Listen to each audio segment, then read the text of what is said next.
Então, veja só, vamos partir de onde nós paramos ontem, né? Ontem nós paramos no momento em que o Paulo Freire ele passa a ser visto como uma ameaça comunista pelo regime militar de 64, né? Por quê? Porque a sua proposta era tida como uma proposta comunista e marxista.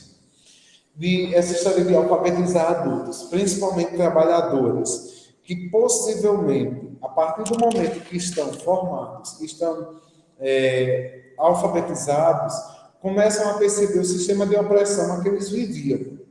E aí nós temos uma grande perseguição ao Paulo Freire, que é preso, certo? No slide eu coloquei aí algumas informações sobre isso. E aí, como eu disse a Vitória ontem, e acabei ontem me dedicando mais a ver se eu encontrava alguma coisa sobre isso, eu não encontro uma perspectiva em que o Paulo Freire se revolte ou fale da ditadura. Ele fala sempre do sistema opressor, que é o capitalismo, do sistema opressor e autoritário, que é a ditadura militar. Então, ele se revolta muito.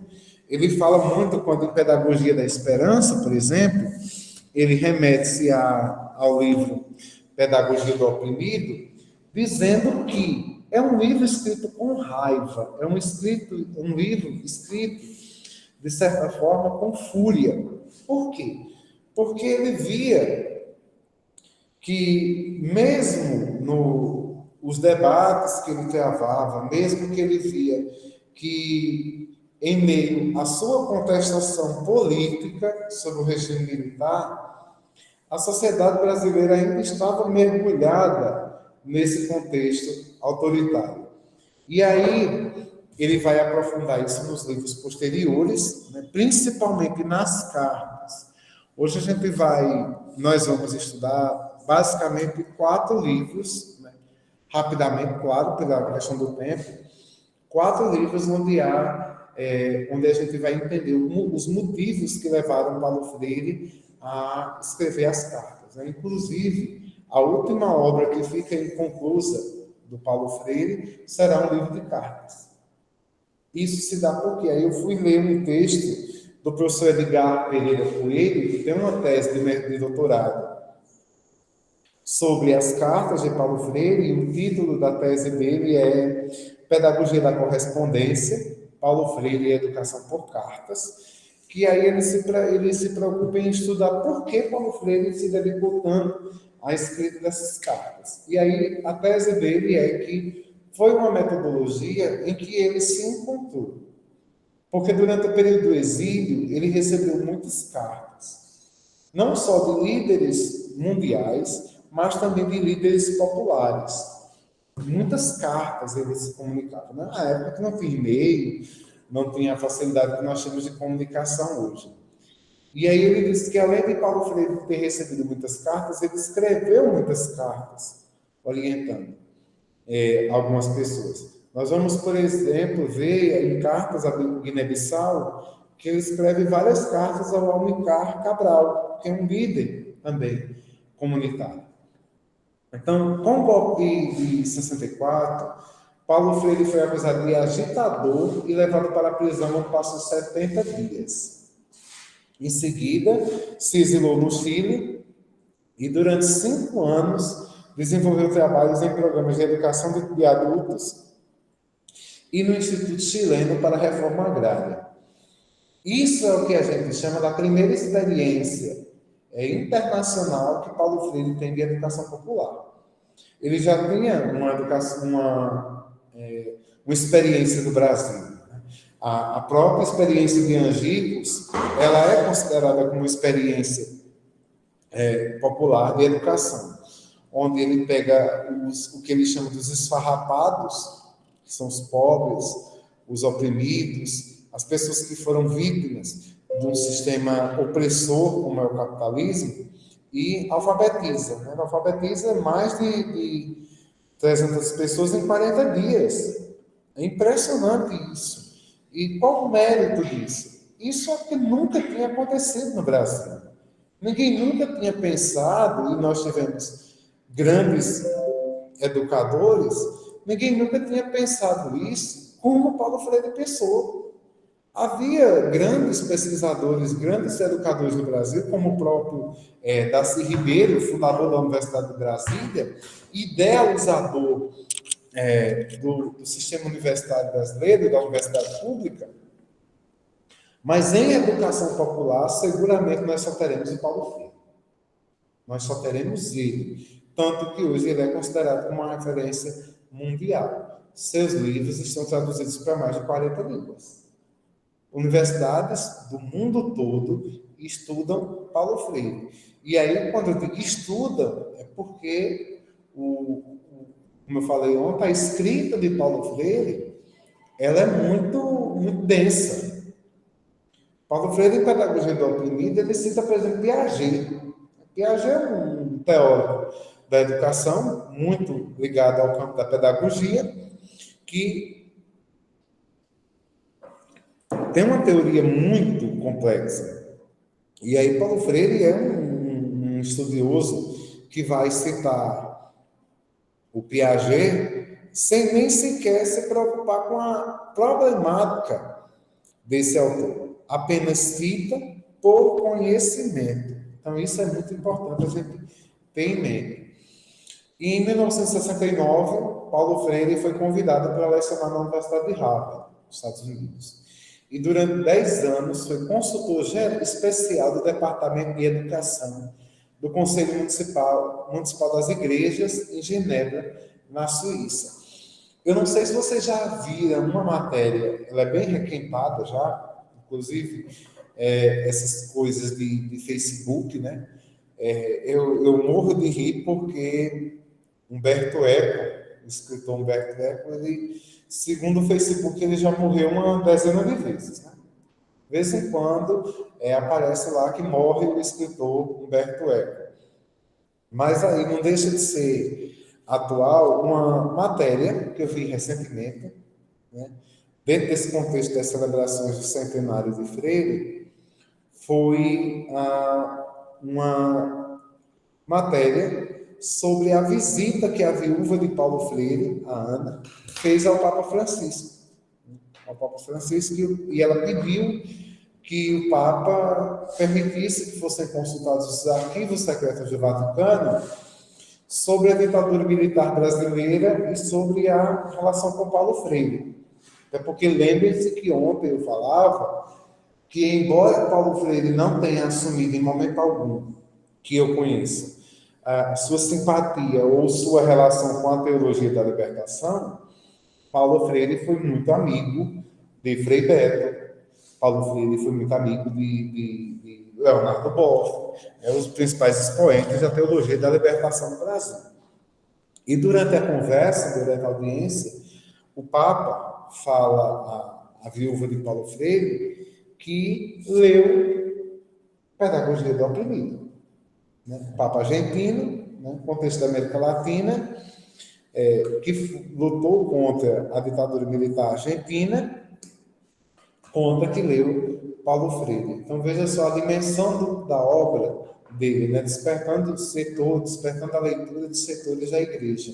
A própria Maria Auxiliadora Smith, no evento de abertura, desse evento, na palestra de abertura, fala, né, que conheceu Paulo Freire através do quê? Através do conselho, né, das igrejas, dos padres, principalmente os franciscanos, em Brasília, que estavam pensando e preocupados com a alfabetização das classes mais pobres e propuseram os ciclos de discussão da obra de Paulo Freire. Então, historicamente situando, era muito comum, né, as igrejas, era muito comum os movimentos sociais, como principalmente o movimento de trabalhadores sem terra, terem uma leitura constante da obra de Paulo Freire.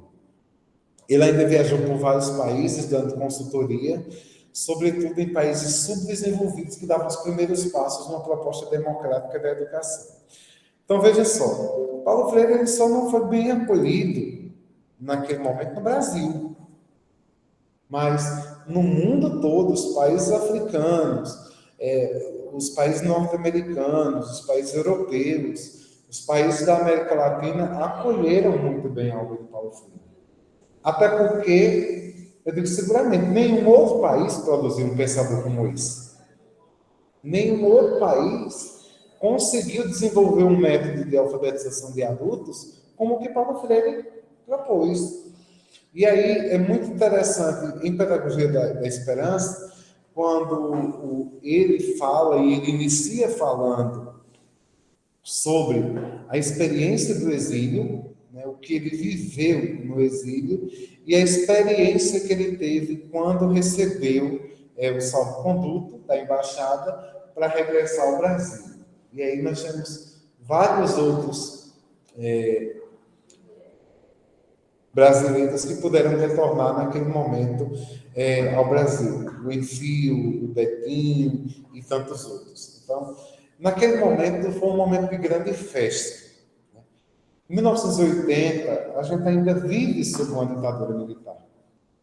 Nós estamos no período de abertura, porque os próprios militares compreenderam que a ditadura não se sustentaria mais.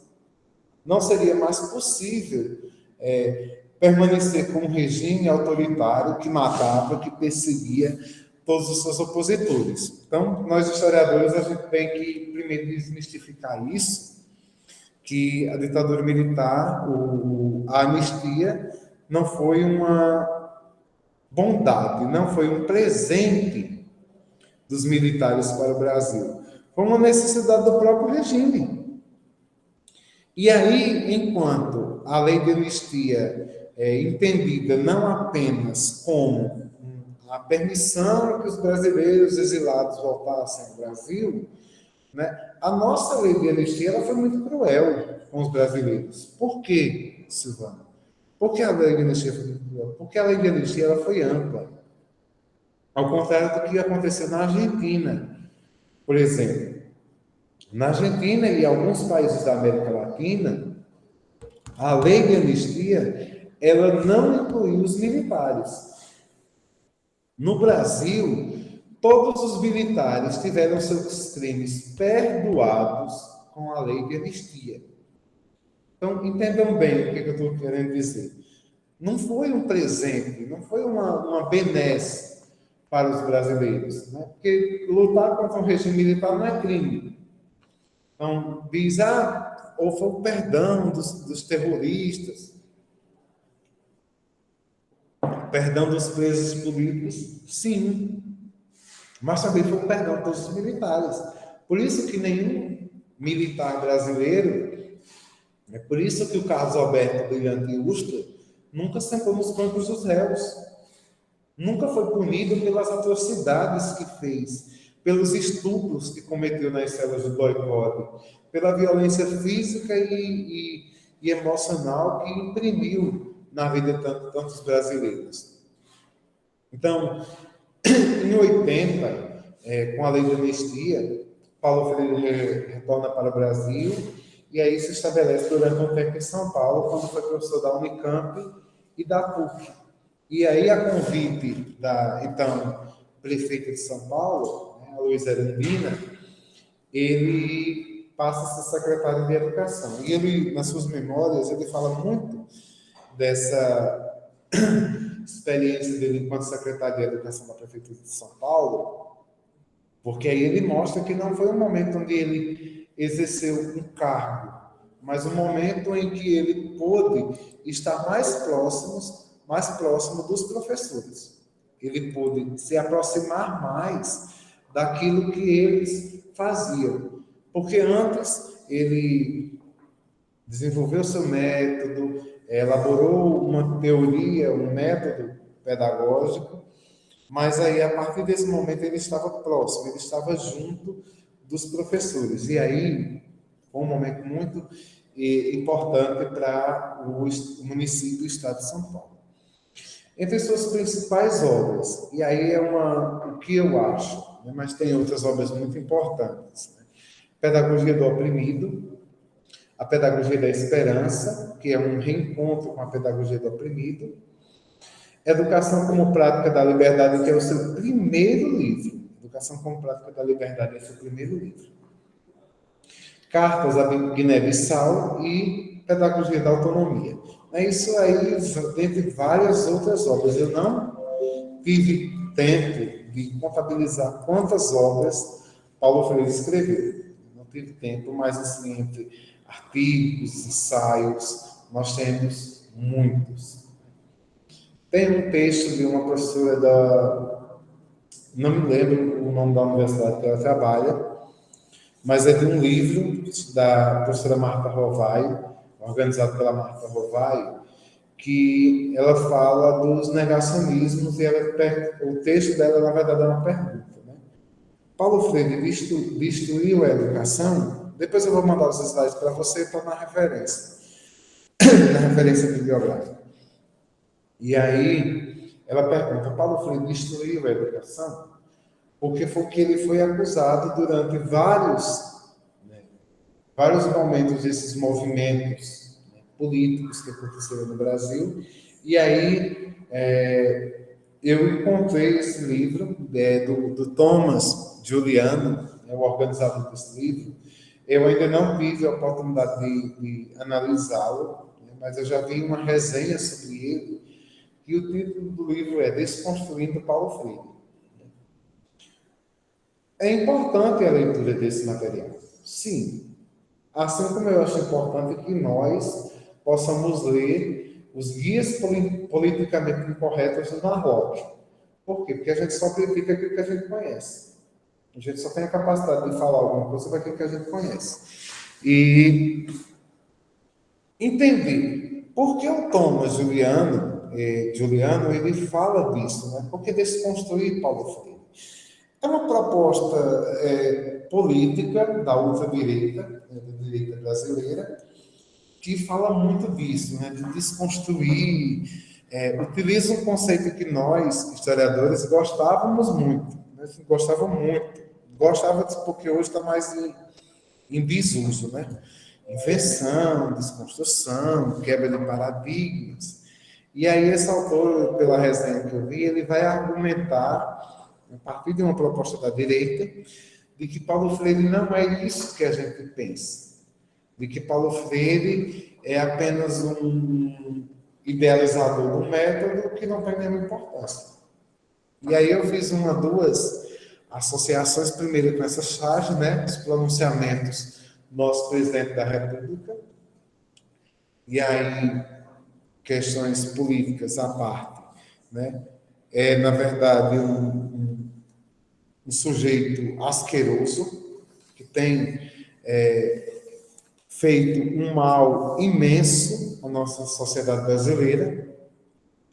Aliás, ele é a personificação do mal em nossa sociedade brasileira, um cara que brinca com uma doença maldita, com uma pandemia como essa, que chama de gripezinha, que diz que a Covid-19 não mata, somente acelera a morte de pessoas que eram inválidas.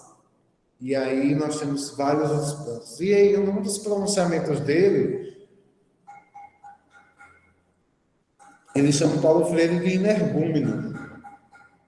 E aí eu faço a pergunta a vocês e faço a pergunta a mim mesmo, né? Quem é o energúmeno da história? Quem é Jair Messias Bolsonaro para falar de Paulo Freire ou de qualquer outro educador? Uma anta que precisa de um ex-presidente para escrever uma carta pedindo desculpas à sociedade brasileira. Um ser humano que, a meu ponto de vista, é completamente desprezível para a gente pensar qualquer projeto de sociedade, qualquer projeto de nação. E essa fala do Jair Messias Bolsonaro, ela é muito infeliz, porque ela vai contra uma das maiores ideias de educação que nós já tivemos, certo? Então, passando adiante, as cartas de Paulo Freire são as cartas, não só de Paulo Freire, mas todas as cartas, né, constituem uma forma de escrita em que Paulo Freire buscou se aproximar ainda mais das pessoas. Essa escrita possibilitava a ele um diálogo mais íntimo, mais afetivo com os seus leitores. Infelizmente, nós perdemos o hábito, né, de escrever cartas. Nós perdemos o hábito até mesmo de escrever mensagens para as pessoas através dos nossos aplicativos de celular. A gente prefere um áudio, porque é mais rápido, porque a correria é muito grande, porque eu não vou ter tempo, eu preciso dar uma resposta imediata, eu preciso fazer, eu preciso acontecer, eu preciso estudar. E aí eu acabo perdendo todo o afeto possível pelas pessoas. Infelizmente, isso é uma marca da nossa sociedade moderna, em que a gente vai perdendo essas capacidades humanas de sentir, né? As relações afetivas são muito mais frágeis, são muito mais líquidas, como diria o Zygmunt Bauman. Nós aprendemos, de certa forma, nós aprendemos hoje a lidar com essa liquidez do mundo. Nós aprendemos a conviver com as fragilidades das nossas relações afetivas, das nossas relações amorosas, das nossas relações familiares, das nossas relações sociais. E aí, estudar as cartas de Paulo Freire, e aí quando eu disse a vocês que amanhã eu vou desafiar vocês a escrever uma carta para Paulo Freire, é justamente tentando resgatar isso. E eu falo isso por mim. Quantas vezes na pressa, na correria, eu esqueço a afetividade das relações sociais que eu teço com as outras pessoas e acabo vivendo e perpetuando essa liquidez social que nós vivemos. E aí nós perdemos tanto, gente, com isso. Nós estamos perdendo muito. Nós estamos exatamente, Vitória, nós estamos perdendo muito, e a maioria dos professores, né, do grande professor Paulo Freire e de nós, professores. Então, quem dera a gente pudesse retomar essa prática, pelo menos uma vez, cada mês, a gente escrever uma carta a uma pessoa. Eu fico tão impressionado com essas coisas que antes você recebia um livro de presente, eu gosto muito, a coisa que eu mais gosto de receber é livro, né? E vi uma dedicatória tão bonita. Hoje em dia eu fico com tanta raiva, eu fico feliz porque eu ganho um livro, né? Mas eu fico com tanta raiva quando eu pego um livro que eu ganhei, que não tem nenhuma linha dedicatória, porque a gente está perdendo isso. Nós estamos perdendo essa dimensão afetiva de nossas relações. E aí eu falo para vocês, Vitória lembrou agora, dia 15 é um dia importantíssimo para a gente dedicar uma carta. Na academia, nós temos os professores que marcam a gente, né? Que, de certa forma, produzem um impacto muito grande na nossa vida. Então, por que não escrever uma carta a um professor? Por que não escrever uma carta a um amigo? Por que não escrever uma carta ao namorado, à namorada? Estava vendo ontem o Instagram da Caroline Ruas, né? Ela lá com a namorada, toda bonita. Por que não mandar uma carta para ele qualquer dia desses, né? Com certeza ele vai se surpreender. Qualquer pessoa se surpreende com uma carta dessas. É tal qual a mensagem de bom dia. Quando vocês recebem uma mensagem que foi direcionada a você, é muito diferente do que você receber aquela mensagem encaminhada no WhatsApp. Então, passando, tem uma imagem muito interessante aí, né? Que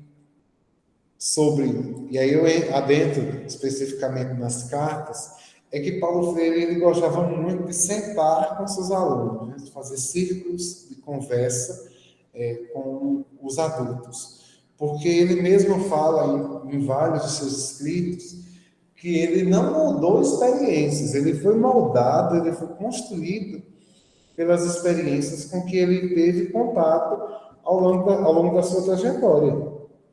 E aí, isso é muito bonito de ver quando a gente parte para a experiência da educação, que aí a gente aprende muita coisa com isso. Eu tive uma experiência muito bacana aqui no meu município. Durante 2 anos, eu fui convidado a ser coordenador das escolas do campo. São as escolas de zona rural. E aqui a gente está numa realidade do semiárido nordestino, do semiárido brasileiro. E aí eu fui trabalhar nessas escolas do campo, eu estava tanto acompanhando professores e também acompanhando os alunos. E eu gostava muito de conversar com eles, sentado assim em círculo, né? Meninos, faixa etária de 5 a 10, 12 anos, e a gente conversava muito e eu perguntava, né, o que é que eles sabiam. E aí eles falavam muito das experiências dele na agricultura, coisas que a academia não ensina, né? Não ensina, mas aquelas crianças aprendiam com seus pais, com seus avós, porque conviviam e ensinavam a gente essas experiências. E tinha um menino muito bacana, o menino, eu estava lá e a professora ensinando as fases da lua, nascente, crescente, minguante, essas coisas. E aí ele falava, ele disse, é muito bonito quando a lua está cheia. Aí eu disse, por que, Pedro? Porque é muito bonito quando a lua está cheia. Ele disse, não, é muito bonito e eu acho que tem alguma coisa mágica. Aí eu achei interessante, eu quis pedir a professora interrompesse, pedir licença, disse, por que é mágico? Ele disse, não, porque minha avó disse que quando a lua está cheia e os animais vão ter filhote, os animais nascem mais fortes. E a lua cheia também é bom para a gente plantar. E aí ele foi falando muita coisa interessante sobre a agricultura, sobre a criação dos animais. E aquilo me fez entender um pouco uma face que a educação muitas vezes não percebe, que é o encontro que ela tem com as práticas cotidianas. Por que a lua é mais forte? Deve ter uma explicação científica para isso, né? E aí o estudo é que vai despertar isso. Hoje esse aluno, ele é do curso de agronomia do Instituto Federal da Paraíba. Eu conheci esse aluno lá em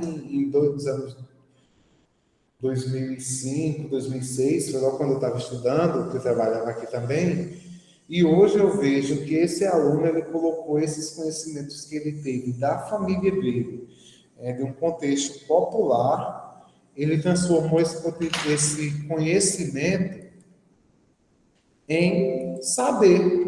E aí o saber que ele tem na universidade hoje é superior ao conhecimento que ele aprendeu com a avó dele, com a tia dele, de maneira alguma. Esse conhecimento é apenas uma face do saber, do conhecimento, que muitas vezes nós não temos a capacidade de perceber, nós não temos a capacidade de entender e de fazer relações dele com o saber, com o conhecimento. E aí vocês que estão no meio caminho para chegar à sala de aula, e se não já estão, né? E eu acredito que historiador, antes de qualquer coisa, antes de você ser um grande pesquisador da Biblioteca Nacional, antes de você ser consultor de qualquer coisa, você é professor. Nós somos professores. Então, ninguém pode deixar partir para outra função sem antes ter a experiência de sala de aula. E sendo professores, vocês vão ter que ter cuidado com isso, né? Ouvir. Nós, professores, temos o hábito de falar muito, mas aí nós precisamos ouvir mais ainda. Precisamos ouvir o que esses alunos têm a dizer, até porque nós vamos transformar a nossa prática, nós vamos vivenciar a nossa prática docente a partir da vivência em sala de aula. Eu preciso saber se meu aluno compreendeu o que foi a Revolução de 1930, para que eu possa dar procedimento com o aluno, com conteúdo. Então, Freire, ele nos ensina muito isso, essa capacidade que nós precisamos de ter, de ouvir, e mais ainda, a capacidade de nos encantar com as coisas simples. Se Paulo Freire foi um mestre, ele foi um mestre do encantamento, né? Um mestre que nos ensina a olhar para as coisas simples da vida e se encantar com aquilo. Eu, em Pedagogia da Esperança, estava lendo, logo nas primeiras páginas, ele fala um pouco dos primeiros dias que esteve no Recife.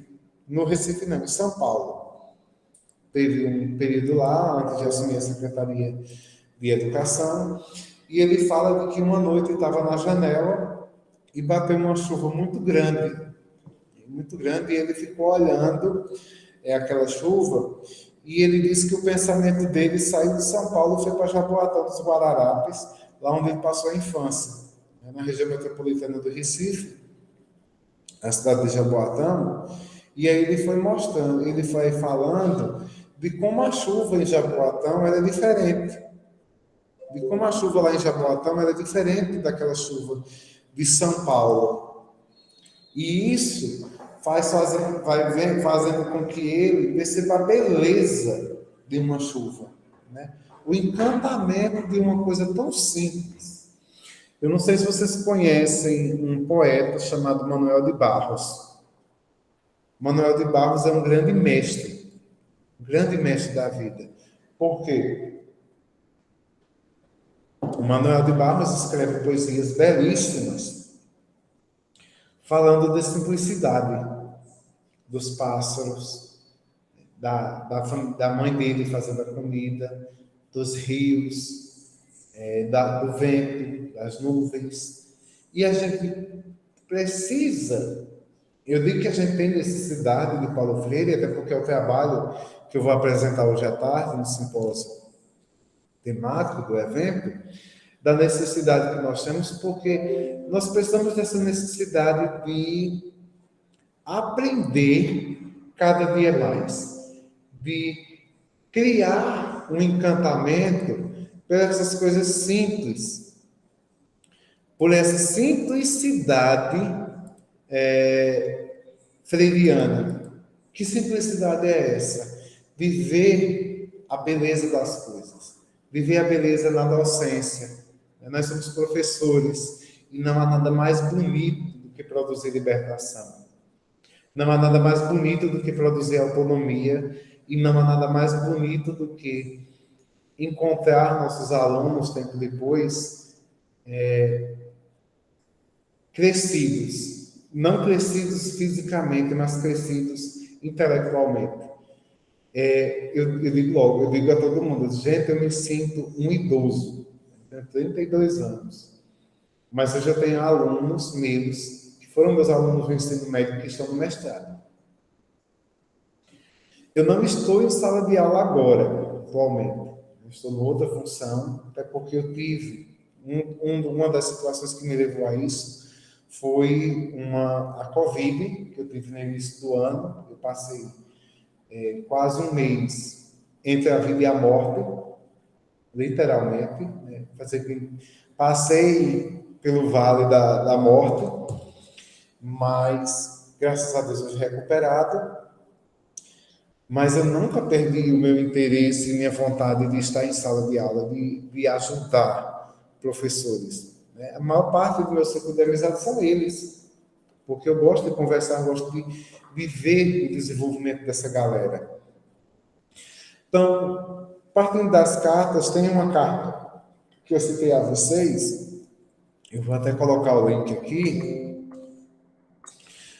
uma carta de Paulo Freire chamada Carta aos Professores, que ele foi retirado do livro Pia Sim, Professora Sim, Pia Não, do Freire, né? Uma carta que ela está disponível, eu vou colocar nesse instante o link aqui no grupo, no chat, certo?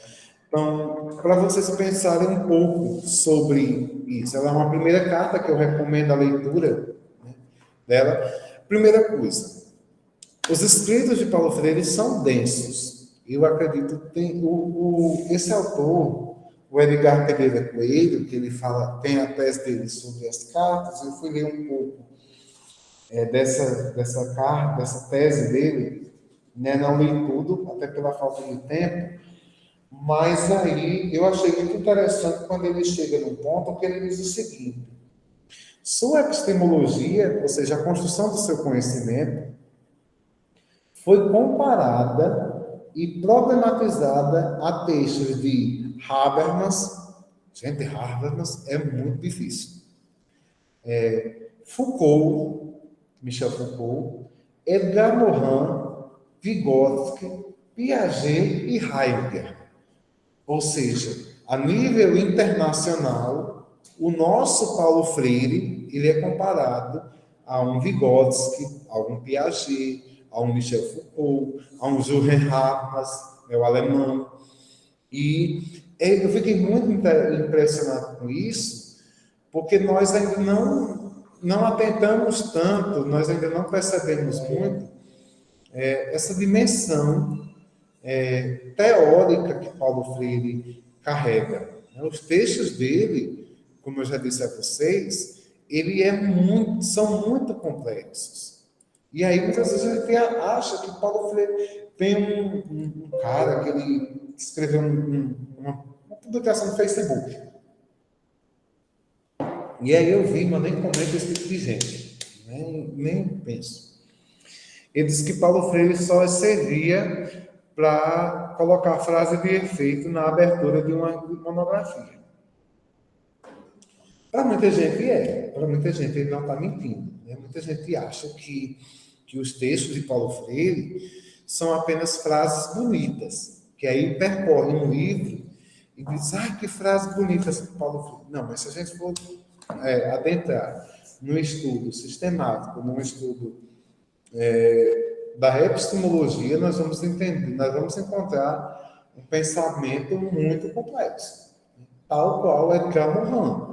Eu vejo hoje, eu já li muita coisa do Morin e eu comparo o pensamento de Edgar Morin, principalmente a teoria do pensamento complexo, com o Paulo Freire. Então, mesmo assim, o texto de Paulo Freire ele não perde o desejo de intimidade com o leitor. É um constante diálogo. Mesmo os livros que não são cartas, mas é muito uma dimensão dialógica entre autor e leitor. Segundo ponto, existe na sua produção um forte entrelaçamento com a vida. Paulo Freire não despreza as experiências que ele teve, ele não despreza as experiências que ele construiu ao longo do tempo e, principalmente, ele não despreza as nossas experiências. Ele faz o tempo todo com que a gente possa se remeter ao que nós vivemos na dimensão prática da vida.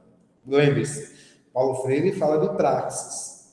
Praxis é o quê? É uma prática cotidiana que está aliada teoria e prática. Não se separam. Não há como separar teoria e prática. Principalmente quando eles falam na carta. Ontem eu mencionei para vocês que isso faz parte de uma... Ai, Jesus, desculpa aí. De uma dimensão pedagógica. Para os gregos, o que é o pedagogo? Para os gregos, o pedagogo é aquela pessoa que segura na mão e conduz. Os pedagogos eram os professores, eram as pessoas que eram responsáveis por levar pela mão as crianças à ágora. A ágora que era um ambiente de conhecimento. Então, ele tem uma dimensão de acompanhar.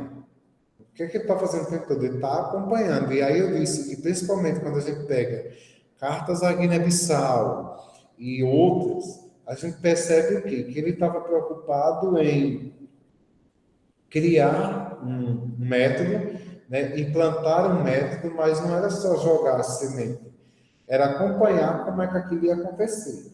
E isso servia de que forma também? De uma forma avaliativa.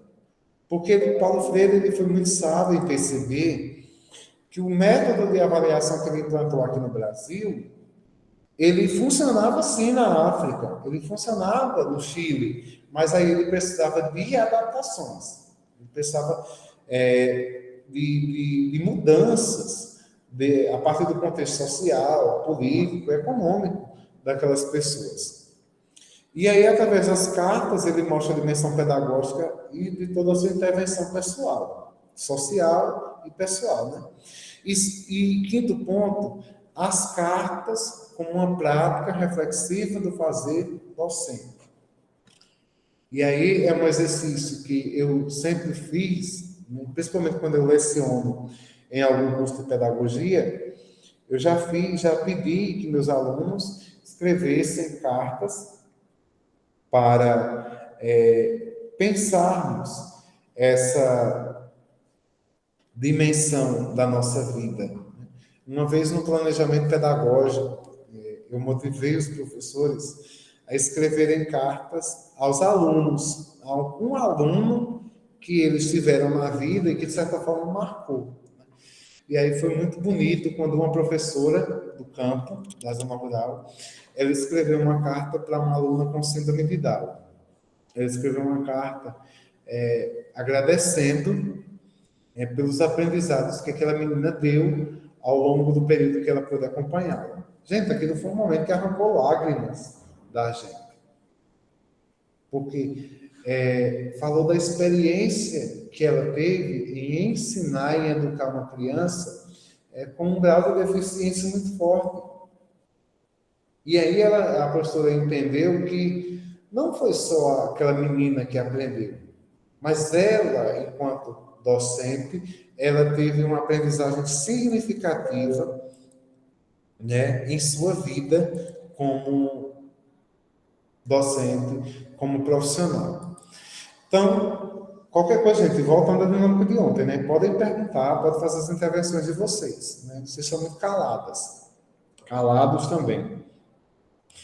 Então, ele nos motiva e nos inspira a escrever cartas destinadas a ele, já que utilizava esse recurso, né, como algumas de suas obras. Nesse formato, o autor escreveu Cartas a Cristina, Reflexões sobre minha vida e minha praxis, Cartas a Guiné-Bissau, Registros de uma experiência em processo, Carta aos animadores e às animadoras culturais, Professora sim, tia não, Cartas a quem os ensinar, e Pedagogia da Indignação, Cartas Pedagógicas e outros ensaios. São apenas alguns das cartas que Freire escreve e que nos ajudam a entender um pouco mais sobre a sua dinâmica. Eu escolhi, para a gente pensar, algumas cartas dele, alguns livros que constituem as suas cartas, para que a gente possa percebendo o que cada uma tem de diferente, porque cada livro que ele organizou com suas cartas, ela parte de uma situação muito específica. Né? Algumas são cartas mais pedagógicas, né? Como é o caso de Cartas a Guiné-Bissau, é uma dimensão mais pedagógica de sua prática, mas com a intenção de acompanhar o trabalho que ele implantou em um determinado país, e existem algumas cartas que a gente poderia chamar de mais auto-reflexivas, que aí fazem parte da reflexão dele sobre a prática docente, sobre a vida cotidiana dele e sobre as experiências políticas e sociais que ele teve no Brasil e fora do Brasil. Né? As últimas cartas dele, que é organizada pela esposa dele, ele, por exemplo, ele mostra uma indignação muito grande com o caso daquele índio que foi queimado vivo, né? Que alguns adolescentes em Brasília, eu não me lembro o ano, se foi 1995 ou não, foi depois de 1995, né? Eu era pequeno na época, mas eu lembro desse episódio. Eu esqueci o nome dele, mas acho que lá na frente eu coloquei. Ele foi queimado vivo por alguns adolescentes que passaram no carro e até era fogo dele. Foi exatamente no dia do índio. Eu até brincava com minha esposa que quando ela estava grávida, minha ex-mulher, quando a gente foi bater a ultrassom, o médico disse que a menina nasceria dia 20 de abril. Aí eu disse, essa menina vai nascer dia 19, no dia do índio, e eu vou colocar o nome dela, né, em homenagem ao índio. Terminou que Esther nasceu no dia do índio, mas não recebeu nenhum nome indígena. Recebeu o nome bíblico, Esther. Mas minha filha, ela nasceu no dia do índio. E Paulo Freire mostra uma indignação muito grande com aquilo que aconteceu. Com aquela banalização do mal, se a gente pensar a partir da filósofa alemã Hannah Arendt. Ela fala que a sociedade banalizou o mal atualmente, né? Hoje nós vivemos o mal como uma prática cotidiana e normal. Então, essas cartas, elas podem ser tanto manifestos, como podem ser cartas de acompanhamento pedagógico. Então, vamos à primeira, né? Eu sempre coloquei aí a capa do livro, essa capa é das novas edições da Paz e Terra, que é a que eu mais gosto. Eu acho muito mais bonita, essas aqui. Mas tem outras, né? Da própria Paz e Terra tem várias edições dos livros de Paulo Freire, tanto que eu fico impressionado, eu coloco quase em todo artigo que eu vou publicar. Pedagogia do Oprimido, a edição de 2020 que eu tenho na mão aqui, ela está a edição 74, 74ª edição. Veja só o quanto esse livro não já foi publicado. Pedagogia da Esperança, que eu tenho aqui a edição de 2021, 29ª edição. E se a gente pensar que essas editoras publicam 20 mil, 30 mil livros a cada edição. Nenhum outro autor brasileiro que eu tenha pego para ler chegou a tantas publicações como essa, né?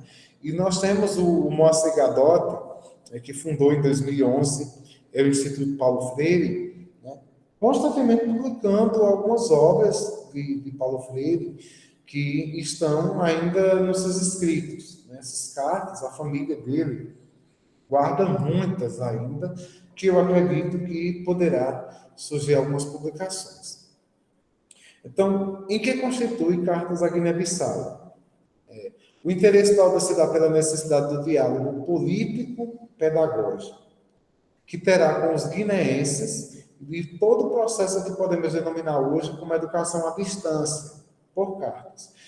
Silvano, não seria um anacronismo você falar em educação à distância na década de 80, porque você está no momento que nós não temos a rede mundial de computadores tão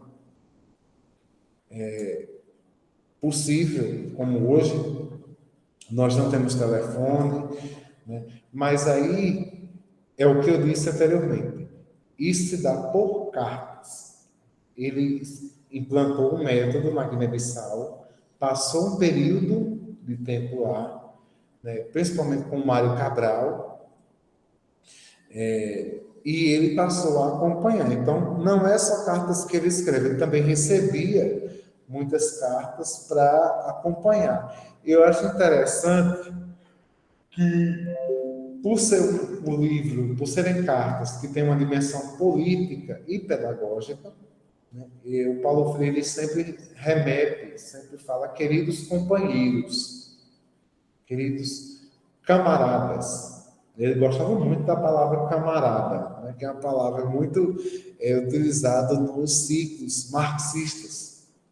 Se a gente for analisar alguns filmes, até alguns filmes brasileiros sobre o período militar, né, os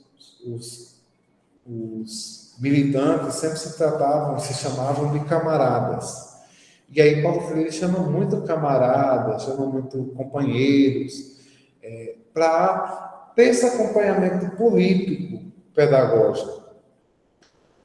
Então, é uma modalidade de educação à distância no sentido que há um acompanhamento, há um direcionamento através da escrita de cartas aos educadores. E aí ele escreve não só as pessoas responsáveis pelo método, que a cada lugar que ele chegava, ele deixava uma pessoa responsável, tinha uma pessoa responsável por seguir as orientações dele, mas aí ele também escreve aos esfarrapados, as pessoas comuns, sempre querendo motivar eles a estudarem, a conhecerem o mundo, a ampliarem a dimensão de conhecimento que eles tinham para além das letras, mas a leitura de mundo que ele diz, né? A leitura do mundo é mais importante do que a leitura da palavra. Antes de conhecer o que é a palavra tijolo, o trabalhador precisa entender as condições em que aquele tijolo é produzido. Antes de conhecer a palavra voto, ela precisa entender, o sujeito precisa ter em mente quais as dimensões políticas, econômicas, sociais que um voto pode produzir. Isso é uma dimensão política pedagógica. Porque o nosso projeto político-pedagógico da escola, nós precisamos repudiar essa ideia de que é um projeto político-pedagógico. Não, ele é político. Ele precisa ter uma dimensão política. Porque política não é partidário, não.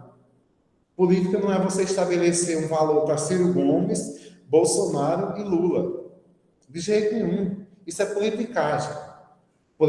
Política é nós entendermos as dimensões sociais que as coisas produzem em nosso meio. Política é nós entendermos como a sociedade é constituída e como nós podemos, de certa forma, nos revoltar com a dominação, com o autoritarismo reinando nas esferas públicas. Então, as cartas a Guiné-Bissau, a segunda metade da obra é composta de 17 cartas direcionadas ao Mário Cabral, comissionário da Educação e da Cultura de Guiné-Bissau, e dele recebidas pela equipe de trabalho. É interessante notar que Paulo Freire fora procurado por Mário Cabral, que fez uma solicitação de apoio no projeto de alfabetização de jovens e adultos guineenses. Então, o Mário Cabral, que naquele momento estava responsável pela parte de educação, ela convida, né? Paulo Freire, nesse momento, já é de nome internacional, para auxiliar, e ele passa a colaborar com esse serviço.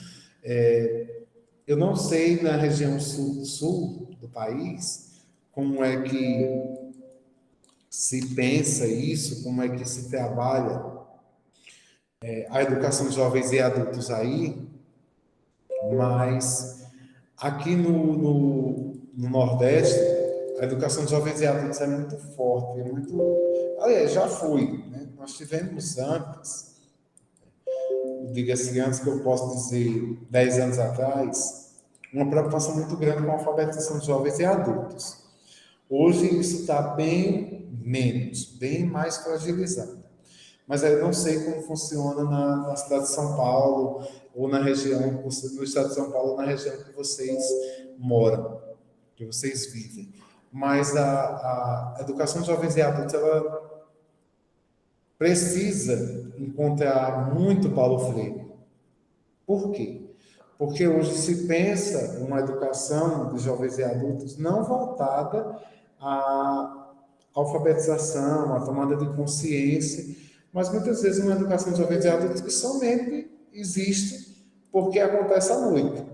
Acontece no momento de outro turno. E aí, o Paulo Freire, como eu disse ontem, falei muito para vocês, a partir da experiência dos Angicos, da cidade de Angicos, ele é, por excelência, um pensador da educação de jovens e adultos.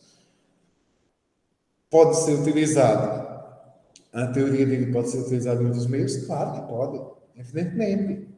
Mas ele pensa principalmente a educação de adultos. A autonomia dessas pessoas. É o processo de conscientização que essas pessoas vão assumir frente ao mundo. Merece destaque o fato de que ele utilizou a carta como instrumento dialógico entre dois grupos de trabalho. Por intermédio da carta, ele não deixava romper a comunicação no processo de construção e execução dos projetos em andamento. Como se pode constatar em suas primeiras cartas, ele assume o ônus, a função, né, da atitude de escrever ao mesmo tempo em que os fatos estavam acontecendo, e não escreve as cartas meramente para publicá-las, mas por uma convicção de que se tratava de um meio de se fazer presente nas realidades ainda distantes. Olha, essa é uma informação importante, que aí eu pensei essa informação a partir da tese do professor, a partir da tese do professor Edgar Pereira, que fala que o Paulo Freire não tinha a intenção de publicar essas cartas que ele escrevia. Não era uma intenção dele fazer uma publicação, mas aí a preocupação dele era muito mais de fazer um acompanhamento dos projetos que ele estava desenvolvendo, e só ao final desses processos é que Paulo Freire começa a pensar na necessidade de publicar em livros essas cartas. Porque muitas vezes a gente pensa assim, não, eu já encontrei algumas pessoas, que acharam que ele escrevia as cartas para publicar durante as suas atividades. Não, é o contrário. Ele não tinha o interesse de fazer uma publicação naquele momento. Desculpa, a apresentação saiu, mas aí já estou voltando. Ele tinha o interesse de acompanhar os processos à distância em que ele estava atuando. E aí depois é que há uma necessidade disso. Mas aí veja só, o nosso minicurso ele está intitulado, né, a palavra afeto. Ele tem a palavra afeto. Essas cartas eram meramente para acompanhar um trabalho? Não. Se nós pegarmos cartas da Guiné-Bissau, professora Cíntia, não, cartas a Cristina, existem algumas cartas que elas são puramente para o acompanhamento do trabalho. E aí ele está perguntando o que aconteceu. Em outras cartas, ele está respondendo uma anterior, e aí ele está dizendo que recebeu a carta, recebeu o material, e aí ele pede aos seus colaboradores que enviem para outras pessoas no mundo comunicados, mensagens, livros, textos sobre o que está acontecendo, que compartilhem o conhecimento dele. E em outras cartas, Paulo Freire mais parece um pai. Ele mais parece um pai preocupado com a educação de suas crianças. É uma afetividade muito bonita, né? Eu acho interessante, muito interessante, que ele diz o seguinte, em algumas cartas: como eu gostaria de estar com vocês. Como eu queria acompanhar o processo de tomada de consciência, o processo de desenvolvimento intelectual de vocês de perto. Ele diz isso muitas vezes. E eu acho muito interessante isso, porque revela uma pedagogia do afeto, uma pedagogia do cuidado, uma pedagogia preocupada em analisar como está acontecendo e não apenas semear conhecimento. Paulo Freire não é só um semeador, ele é um agricultor no sentido literal do termo, porque ele planta, ele acompanha, ele cuida e ele colhe. Ele celebra a vitória, ele celebra a conquista de muitas das pessoas que estavam incluídas no seu processo de alfabetização. E aí essas palavras dele fazem toda a diferença. Fazem toda a diferença porque revelam um teórico, ele não deixa de ser um teórico, não deixa de ser uma obra de referência, mas preocupado em compreender como estavam acontecendo as coisas, em que momento aquilo estava acontecendo junto das pessoas em que ele se inspirava. Paulo Freire se inspirava muito nas pessoas para que ele desenvolva o seu método. E ele era político, muito político. Eu comparo Paulo Freire a Dom Helder Câmara. Dom Helder Câmara que chegava na missa, ia celebrar uma missa e fazia verdadeiros manifestos em prol das pessoas. Então, um trecho bem bacana que eu acho que eu coloquei aí, de cada carta eu coloquei apenas uma citação, para a gente não se alongar muito, que aí ele escreve ao Mário Cabral: a questão que se coloca, pois, a uma sociedade revolucionária não é de apenas treinar a classe trabalhadora no uso das destrezas consideradas como necessárias ao aumento da produção. Destrezas que, na sociedade capitalista, são cada vez mais limitadas, mas se aprofundar e ampliar o horizonte de compreensão dos trabalhadores e trabalhadoras em relação ao processo produtivo. Paulo Freire não queria que as pessoas... lembre-se do movimento do Fordismo, do macartismo, do Taylorismo, né, que a Margaret Hago estudou muito aí na região de São Paulo, principalmente na região do ABC paulista, né, que eram os trabalhadores quebrarem as máquinas. Os trabalhadores não vou dizer vandalizar, mas era sabotarem o processo de produção. Paulo Freire nunca pregou isso. Freire nunca pregou nos ciclos de alfabetização dele, nem nas participações que ele teve nos movimentos sindicais, que os trabalhadores chegassem na fábrica, chegassem no ambiente de trabalho e saíssem quebrando tudo.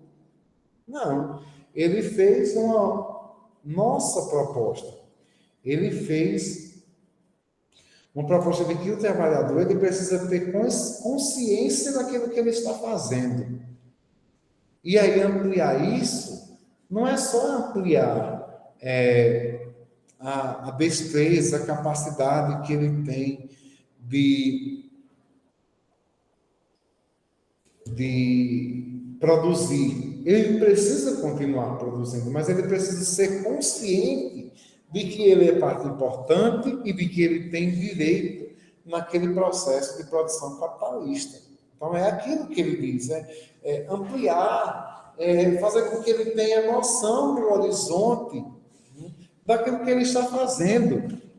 Eu sou trabalhador rural, mas o que é o trabalhador rural? O que eu produzo? Para que eu produzo e para quem eu produzo?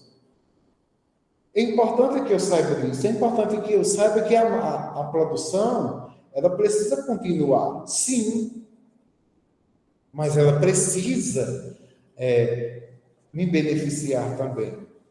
Eu ensino aos agricultores, principalmente os trabalhadores da agricultura, e nesse momento no Nordeste, nós temos muita gente trabalhando na produção de cana-de-açúcar, nos engenhos, e as ligas camponesas vão adentrar também nesse ambiente. Eu preciso fazer com que essas pessoas entendam que a terra, ela não pode ser somente para o benefício de uma elite, de uma classe dominante. Não, a terra ela precisa servir a mim enquanto trabalhador. Eu preciso ter parte no processo de reforma agrária, porque a terra não pertence a um sujeito, assim como a produção. E aí eu só vou poder questionar isso a partir de que momento? A partir do momento em que eu, enquanto sujeito do e no trabalho, eu sou consciente. Eu tenho autonomia para desenvolver o meu senso crítico frente ao mundo. Por isso que Paulo Freire ele não pode ser chamado de uma ameaça comunista. Ele no momento algum. Paulo Freire falou em subversão, Paulo Freire falou em revolta dos trabalhadores, ao contrário de outros trabalhadores. O Carlos Marighella, por exemplo, lá aí no Sul, né? Carlos Marighella, o Manual da Guerrilha Urbana, e o Marighella foi assassinado pela ditadura, né? O Carlos Marighella, e aí eu não estou condenando ele, de jeito nenhum, até tenho simpatia muito grande por essa galera comunista. O Manual da Guerrilha Urbana, o Marighella ensinava como assaltar bancos, como fazer com que os camaradas assaltassem bancos para que o dinheiro servisse para a luta armada contra o regime militar. E aí, eu estou fazendo esse paralelo, não para dizer que Paulo Freire é bonzinho, Marighella é ruim. Não, eu estou dizendo que são duas propostas diferentes. A gente não pode pegar, colocar todo mundo que foi perseguido da ditadura militar e colocar num caldeirão. Não. Por que os frades dominicanos pregavam e foram perseguidos, torturados, mortos durante a ditadura militar? Eles pregavam o Pai Nosso. O Pai Nosso que estás no céu. Né? O pão em todas as mesas. A igualdade. Né? Acolhiam pessoas que eram perseguidas. Então, em Paulo Freire, você não vai encontrar essa dimensão revolucionária através de uma ação. Não, a ação revolucionária para Paulo Freire é educativa. É um processo de educação. Então, mesmo nisso, não se perde o afeto, não se perde o cuidado, não se perde a dimensão humana e afetiva das suas cartas. Cartas a Guiné-Bissau, para finalizar a leitura dessa carta, Cartas a Guiné-Bissau ela é muito mais instrutiva. Ela é mais instrutiva no sentido que dá alguns direcionamentos para o processo que ele iniciou em Guiné-Bissau, mas não pôde continuar, e aí deixou pessoas que foram formadas por ele para que desse continuidade. E aí ele sempre está pedindo que o Mário Cabral e que os seus colaboradores deem um retorno daquilo que está acontecendo, porque aí ele passava sempre por um processo de autoavaliação. Certo? Essa mente brilhante dele nunca achou que o saber fosse algo que acabado, algo que tivesse pronto e que você implanta e que pronto, ali não tem mais o que fazer. Não, ele sempre queria um retorno dos participantes desses grupos que estavam espalhados no mundo todo. Eu acho que as cartas a Guiné-Bissau foram o mais importante desse momento de divulgação, desse momento de troca de conhecimentos que ele teve com os países em que implantou seu método.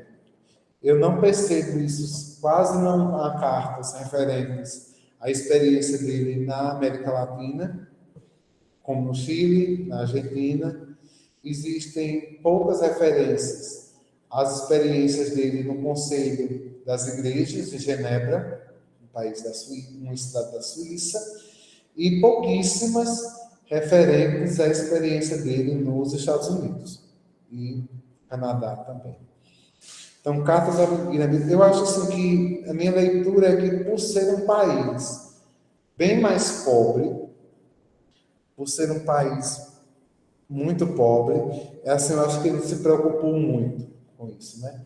Tem também um livro dele que eu não fiz menção nesse curso, que se não me engano, não me lembro o país onde ele desenvolveu o método, não me lembro se foi na África do Sul, mas é um país do continente africano, possivelmente África do Sul, que é a importância do ato de ler. Nesse livro, é um livro pequeno, a importância do ato de ler, ele desenvolve um método bastante interessante, onde ele vai problematizar essa ideia que ele tem de leitura de mundo. A leitura escrita, a leitura da cultura escrita é importante? É, bastante. Não se tem acesso a determinados bens culturais, a determinados bens políticos, sem a cultura escrita. Ele é muito importante. Mas aí a importância do ato de ler, ele chama a atenção para a gente ter a necessidade de problematizar a leitura de mundo. a leitura da realidade que nós vivemos e a leitura desse amplo, complexo mundial. Então, a importância do ato de ler, eu acho que é um livro sobre a experiência que ele teve na África, e aí não lembro especificamente na África do Sul, mas é um país africano, que aí ele tem uma preocupação muito grande com isso. Então, a minha leitura é que ele se preocupa mais com a Guiné-Bissau pela questão econômica, pela questão de que careceu uma maior preocupação dele a respeito do método, da implantação dos processos de alfabetização. Até porque ele a experiência que ele tem na Guiné e em outros países é muito diferente da experiência que ele teve lá em Agipos, né? Porque em Agipos ele morou. Né? Ele morou um período antes de iniciar o processo lá dos 40 dias. Paulo Freire, ele morou em Agipos, ele teve a oportunidade de viver a vida daquelas pessoas. Então ele sabia de que estava falando, certo?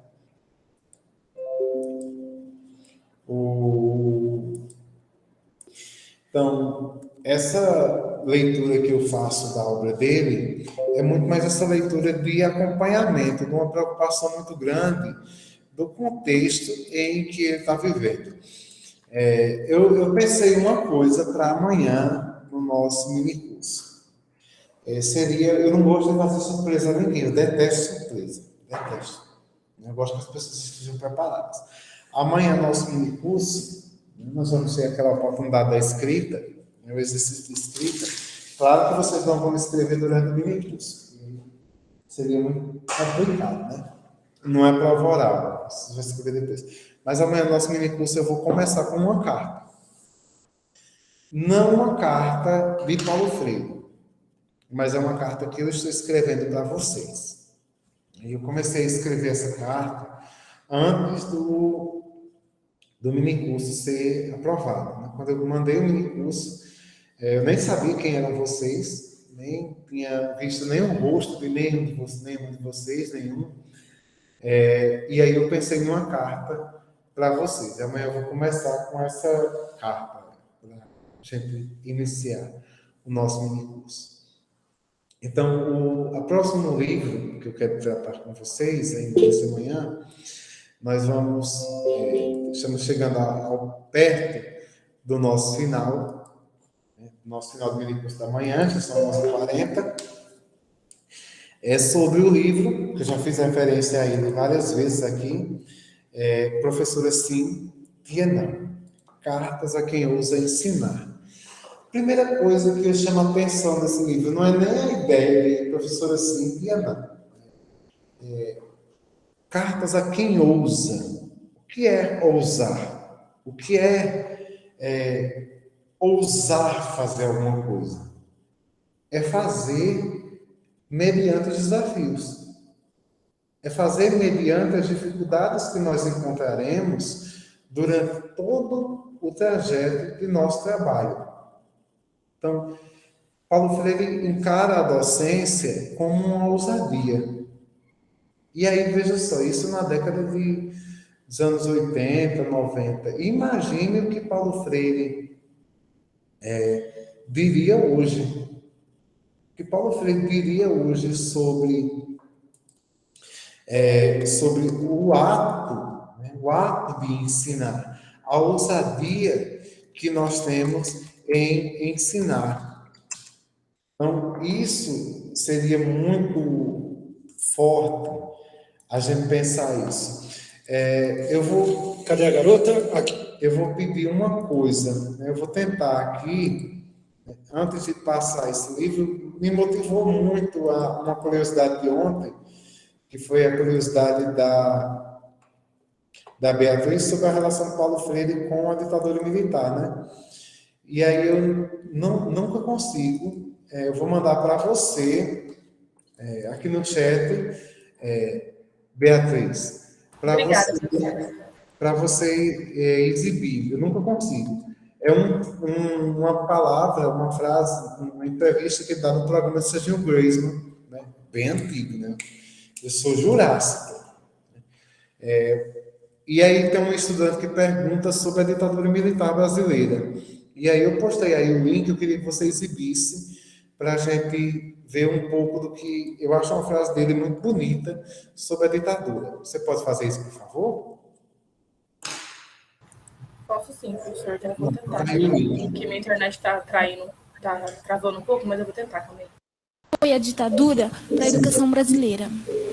Ora, puxa, eu acho que isso é uma pergunta muito bacana e é uma pergunta também, eu imagino a curiosidade de muitos e muitas de vocês aqui, quando se põe diante de mim e ouviram falar de mim, eu até fiquei muito contente agora com essas respostas que eu ouvi na rua, quer dizer, eu confesso que ultrapassaram até a minha expectativa. Talvez seja até um pouco de humildade minha, eu não esperava ser tão conhecido e bem, quanto agora as respostas revelaram.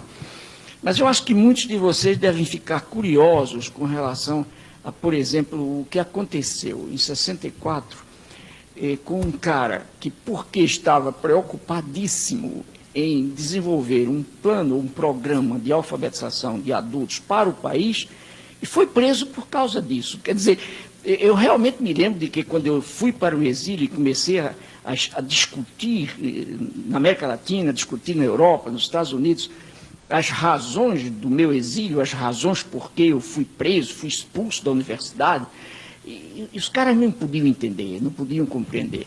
Evidentemente, eu fui preso, eu fui exilado por causa da ditadura, quer dizer, a ditadura militar de 64, considerou, e não só considerou, mas disse por escrito, publicou, que eu era um perigoso subversivo internacional, um inimigo do povo brasileiro e um inimigo de Deus. Quer dizer, ainda arranjaram essa carga para mim de ser inimigo de Deus. E, puxa, eu acho que a ditadura estragou esse país da gente durante muito tempo e continua estragando hoje.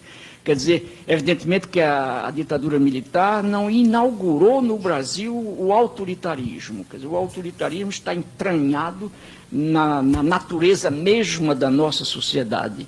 O Brasil foi inventado autoritariamente, mas os militares deram uma indiscutível contribuição ao autoritarismo. Quer dizer, eles ajudaram muito a crescer o autoritarismo, a violência, a mentira. Foi uma coisa trágica isso. Eu acho que esse período de ditadura no Brasil, Deus queira, agora diria eu, que jamais se reinvente. Quer dizer, que o meu gosto é que nós todos, brasileiras e brasileiros, meninos, meninas, velhos, maduros, que nós todos tomemos um tal gosto pela liberdade, um tal gosto pela presença no mundo, pela conta, pela criatividade, pela ação, pela denúncia, pelo anúncio, que jamais seja possível, no Brasil, a gente voltar àquela experiência do pesado silêncio sobre nós.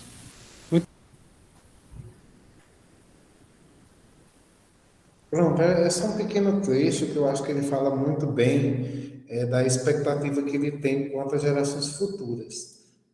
Isso foi na década de 90, claro, né? Período a gente tem que pensar repensar essa ideia de que a ditadura militar foi alguma coisa muito, mas não, faz pouco tempo.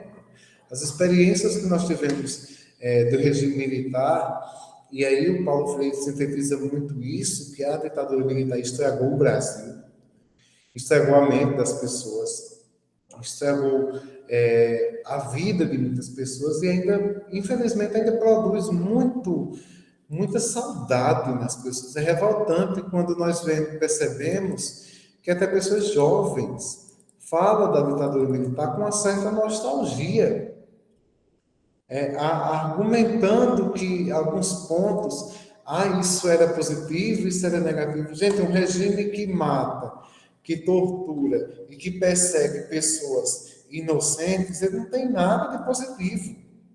Ele não tem absolutamente nada que possa nos dar um ensinamento bom. E aí o que ele fala no final é incrível, né? O desejo dele é que as pessoas tomem gosto pela liberdade. E o que é gostar de uma coisa? Gostar é você querer sempre. Você só gosta de uma pessoa na medida que você passa a querê-la, que você passa a querer ir perto, que você passa a querer ir por toda a sua vida. Isso é gostar. Quando você se apaixona, você quer, de certa forma, ter aquilo para você. Mas quando você gosta de uma pessoa, e eu sempre digo que a paixão, o gostar, ela vem depois da paixão. Ninguém gosta de uma pessoa e depois se apaixona. Primeiro a pessoa se apaixona e depois gosta. E gostar é querer, é cultivar e dar motivos para que a pessoa esteja sempre perto de nós. E aí é isso que ele fala no que diz respeito à democracia. E aí ele pouco fala em democracia, mas ele prefere falar em liberdade.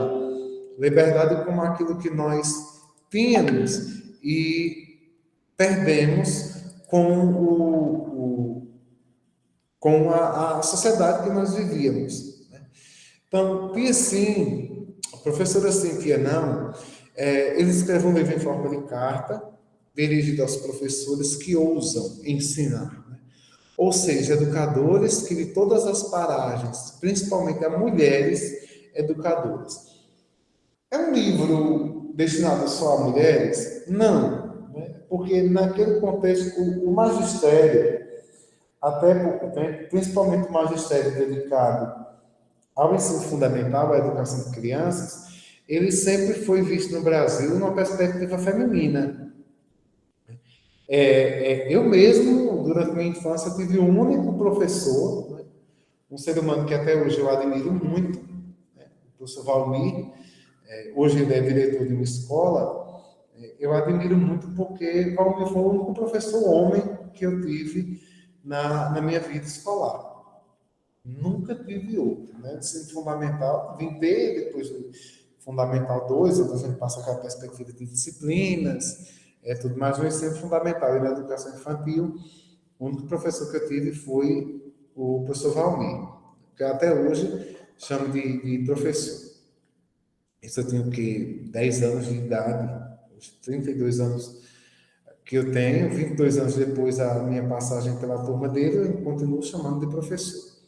Né? E aí ele fala dessa ousadia, né, nas cartas, essa ousadia que as pessoas têm em ensinar. E aí ensinar entre aspas, por quê? Porque Paulo Freire percebe que não só se ensina, mas também se aprende. Né? A educação é diálogo, a educação é troca de conhecimento o tempo todo com o outro. Né? A educação é uma relação também de estranhamento. Eu preciso me estranhar com alguma coisa, eu preciso estranhar alguma realidade para buscar aprender sobre ela. E aí ele revela mais uma vez o compromisso ético-político, sempre acompanhado de uma delicadeza pouco comum no meio acadêmico. Gente, essa delicadeza na escrita de um teórico, eu só percebo em Paulo Freire. Embora eu admire muito o Edgar Morin, já tenha tido algumas leituras bastante rápidas, mas tive do Vygotsky, do Piaget, eu não vejo uma preocupação tão grande, uma intimidade e uma dimensão subjetiva como eu vejo em Paulo Freire. Porque aí um autor que você está lendo e ele chama você de camarada, ele chama você de colega, de amigos, de companheiros, e assim o cuidado que ele vai tendo, é a dimensão de que ele vai se preocupando com cada parte da nossa vida, é típico dele. Isso aí não há o que discutir. Mesmo nos livros mais teóricos, essa delicadeza, esse cuidado, ele é muito raro no meio acadêmico. Eu brinco muito quando eu digo que há autores que são gostosos. Às vezes eu brinco de como Foucault é gostoso. Como é bom dormir com Foucault. Porque Foucault ele tem uma escrita muito íntima também. Como é gostoso dormir com Duval Muniz, com outros autores. Por quê? Porque são autores que têm uma leitura muito doce, muito suave para a gente. Nele, nesse livro específico, a razão crítica, que aí é a razão crítica humana, a criticidade, a capacidade de problematizar o mundo e as coisas que nós precisamos ter, ela não se separa do desejo, das emoções, dos sentimentos. Educar é sentimento. O professor não se isenta de suas emoções, o aluno muito menos. Nenhum dos dois se isenta de suas emoções, se separa de suas emoções ao exercer sua prática docente ou discente. Nós temos uma intimidade, e aí o Paulo Freire ele vai negar a possibilidade de que a educação está de um lado, enquanto pensamento racional, e emoção está do outro, e de forma contrária. Não. Ele vai propor que elas se encontram.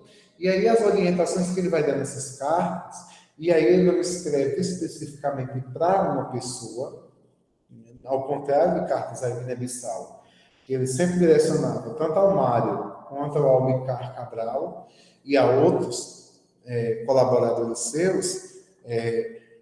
Professora Cíntia, não é uma carta direcionada a uma pessoa, é direcionada a todas as pessoas que estão envolvidas no processo de educação. E aí o tempo todo a tentativa dele é mostrar isso. A gente não pode separar. A gente tem que pensar o aluno enquanto ser emocional e pensar o professor também quanto às suas emoções. Nesse sentido, o carinho, o afeto, o abraço, a raiva, muitas vezes, Paulo Freire fala muito de raiva, de revolta. Elas estão presentes no cotidiano. Então, pessoal, para a gente não se passar para outro ponto e ficar inconcluso, se está a hora de almoço para todo mundo, vocês estão cansados, a gente encerra aqui e retorna amanhã pela manhã, tá certo? Então, boa tarde para vocês, até mais tarde a gente se vê na palestra da noite.